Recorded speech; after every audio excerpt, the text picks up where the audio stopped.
Leaving behind the nights of terror and fear, I rise. Into a daybreak that's wondrously clear, I rise. Bringing the gifts that my ancestors gave. I am the dream and the hope of the slave. I rise, I rise, I rise.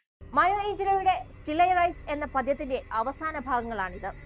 വർണ്ണവെറിയുടെയും വംശീയതയുടെയും ലിംഗവിഭജനത്തിന്റെയും തീച്ചൂളയിൽ നിന്ന് ഉയർത്തെഴുന്നേൽക്കുമെന്ന നിശ്ചയദാർഢ്യത്തിന്റെ കനലാണ് ആ വരികൾ. ചിലർ അടിച്ചമർത്തലിന്റെയും സാമൂഹിക ചട്ടക്കൂടിന്റെയും വാർപ്പുമാതൃകളുടെയും ശ്വാസം മുട്ടിക്കലുകളുടെയും ഇടയിൽ നിന്ന് ഉയർന്നു വരുമ്പോൾ ചിലരുടെ സിംഹാസനങ്ങൾ ഇളകും. കാലാകാലങ്ങളായി എതിർശബ്ദമുണ്ടാവില്ലെന്നും ഉണ്ടായാലും ആരും കണക്കിലെടുക്കില്ലെന്നുമുള്ള ധൈര്യവും കൊണ്ട് പുളച്ചു നടന്നവർക്ക് കാലം കണക്ക് പറഞ്ഞു തുടങ്ങിയപ്പോൾ വിറച്ചു തുടങ്ങിയിട്ടുണ്ട്. ചൂണ്ടുവിരൽ ഉയർത്തി തല ഉയർത്തി ഒരു കൂട്ടം പെണ്ണുങ്ങൾ ഉറച്ചു നിന്ന് പോരാടി തുടങ്ങിയപ്പോൾ ശബ്ദമില്ലാതായി പോയ ഒട്ടനവധി പേർ ആ അടിത്തറ നൽകിയ ബലത്തിൽ തങ്ങൾ നേരിട്ടത് വിളിച്ചു പറഞ്ഞ് തുടങ്ങിക്കഴിഞ്ഞു. മയോ ഏഞ്ചലോ പറഞ്ഞു വെച്ചതുപോലെ ഞാനാണ് അടിച്ചമർത്തപ്പെട്ടവരുടെ സ്വപ്നവും പ്രതീക്ഷയും എന്ന് തിരിച്ചറിഞ്ഞ് ഞങ്ങൾ ഉയർത്തെഴുന്നേൽക്കുമെന്ന് ഉറപ്പിച്ചു പറഞ്ഞുകൊണ്ട് ഇഷ്ടമേഖലയിൽ നിന്ന് തഴഞ്ഞിട്ടും മാറ്റി നിർത്തപ്പെട്ടിട്ടും പൊരുതി നിന്ന ഒരു കൂട്ടരും അവരെ ഒരുമിപ്പിക്കാൻ പ്രേരിപ്പിച്ച താൻ നേരിട്ടത് ഇനി വരുന്ന ഒരാൾക്ക് ഉണ്ടാവരുതെന്ന് കരുതി എല്ലാം ഒറ്റയ്ക്ക് നേരിടാൻ ഇറങ്ങി തിരിച്ച പെണ്ണൊരുത്തിയുമാണ് അബ്രപാളികൾക്കപ്പുറത്തെ യഥാർത്ഥ നായകർ. ഹേമ കമ്മിറ്റി റിപ്പോർട്ടിൽ പേര് വിവരങ്ങൾ പുറത്തുവരാതെ റിപ്പോർട്ട് പുറത്തുവരാൻ തന്നെ 4.5 വർഷത്തെ സമയമാണ് എടുത്തത്. സാമൂഹികമായി തന്നെ വലിയ മാറ്റങ്ങൾക്ക് കാരണമായേക്കാവുന്ന ഒരു റിപ്പോർട്ടിന് മേൽ ഒരു ഇടതുപക്ഷ സർക്കാർ അടയിരുന്ന കാലമാണിത്. പിന്നീട് അത് പുറത്തുവന്ന വലിയ ചർച്ചയാകുമ്പോൾ സാംസ്കാരിക വകുപ്പിന്റെ തലപ്പത്തിരിക്കുന്ന മന്ത്രിയുടെ വിടുവായിത്തം തന്നെ എങ്ങനെ ഈ റിപ്പോർട്ട് തടഞ്ഞു നിർത്തപ്പെട്ടു എന്നതിന്റെ ദൃഷ്ടാന്തമാണ്.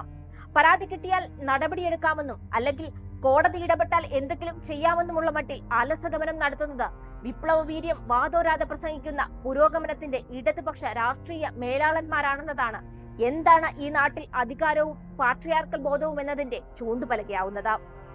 ആരോപണ വിധേയരാകുന്നവരെ പൊതിഞ്ഞു പിടിച്ച് സംരക്ഷിക്കാനുള്ള വ്യഗ്രതയും അവർ ലോകോത്തര താരങ്ങളാണെന്ന ഘോഷണവും ആരോപണം ഉന്നയിക്കുന്നവർ ഇവർക്ക് മുന്നിൽ വിശ്വാസയോഗ്യരാകാൻ പോന്നവരല്ലെന്ന ഒതുക്കത്തിലുള്ള പറച്ചിലാണ്.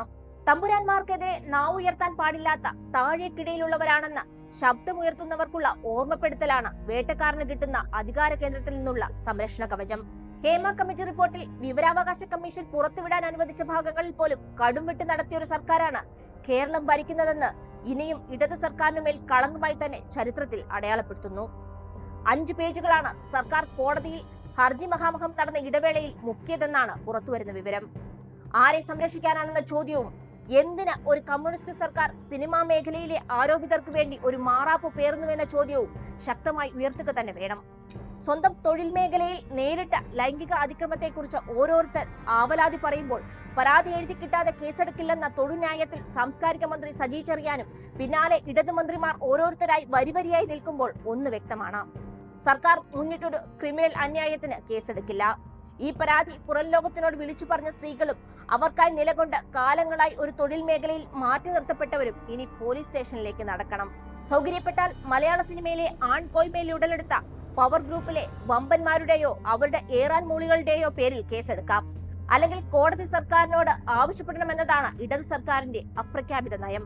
അവിടെയാണ് പാർവതി തിരുവോത്തിന്റെ ചോദ്യം പ്രസക്തമാകുന്നത്. ആ പണി കൂടി ഇനി ഞങ്ങൾ എടുക്കണോ? പക്ഷേ പരാതി പറഞ്ഞവർ ശക്തമായി നിവർന്നു നിന്ന് പേര് പറഞ്ഞു തുടങ്ങിയതോടെ താരബിംബങ്ങൾ ഇളകി തുടങ്ങി. പൊതിഞ്ഞു പിടിക്കാൻ സാംസ്കാരിക മന്ത്രി സജി ചെറിയാൻ, രാജ്യത്തെ പ്രഗത്ഭനായ സംവിധായകൻ എന്നൊക്കെ വിളംബരം നടത്തിയ കേരള ചലച്ചിത്ര അക്കാദമി ചെയർമാൻ പഴയ SFIക്കാരൻ ചരിത്രം പറഞ്ഞിട്ടും ഇടത് നേതാവിന്റെ മകനെ അസിസ്റ്റന്റ് ആക്കിയതിന്റെ അധികാര ബന്ധമുണ്ടായിട്ടും രാജിവെച്ചിറങ്ങേണ്ടി വന്നു.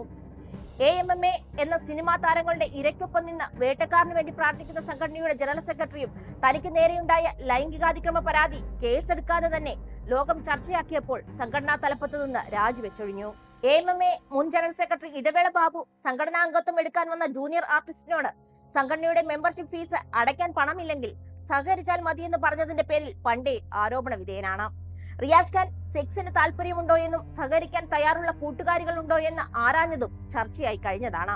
നടി ആക്രമിക്കപ്പെട്ട കേസിൽ പ്രതിയായ ദിലീപിന് വേണ്ടി AMMA വാർത്താ സമ്മേളനത്തിൽ ഘോരഘോരം വാദിച്ച CPM MLA കൂടിയായ മുകേഷിനെതിരെയും പരാതി ഉയർന്നിട്ടുണ്ട്.